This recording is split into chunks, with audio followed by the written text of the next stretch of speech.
ఒక్కరోజు కూడా జగన్ ప్రత్యేక హోదా గురించి అడగలేదన్నారు. 25 మంది ఎంపీలను ఇస్తే హోదా తెస్తాను అనే మాటలు ఇప్పుడు ఎక్కడికి పోయాయి? రాహుల్ గాంధీ మొదటి సంతకం ప్రత్యేక హోదాపైనే పెడతానని చెప్పారు.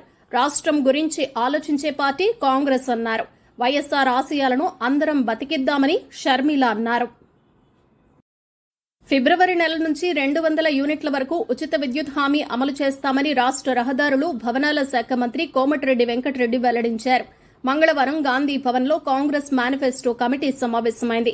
కోమటిరెడ్డితో పాటు సభ్యులు శ్రీధర్ బాబు, రాష్ట్ర వ్యవహారాల ఇన్ఛార్జ్ దీపాదాస్ మున్షి, ఇతర సభ్యులు పాల్గొన్నారు. ఎన్నికల వేళ ప్రజలకు ఇచ్చిన హామీల అమలుపై కమిటీ చర్చించింది.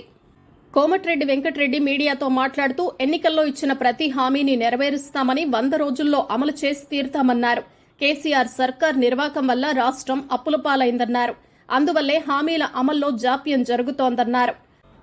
నిరుద్యోగ భృతి మొదలుకొని డబుల్ బెడ్రూమ్ ఇళ్ల వరకు అన్ని హామీలను గత ప్రభుత్వం విస్మరించిందన్నారు. పార్లమెంట్ ఎన్నికల్లో భారాసాకు ఒక్క సీటు కూడా రాదన్నారు.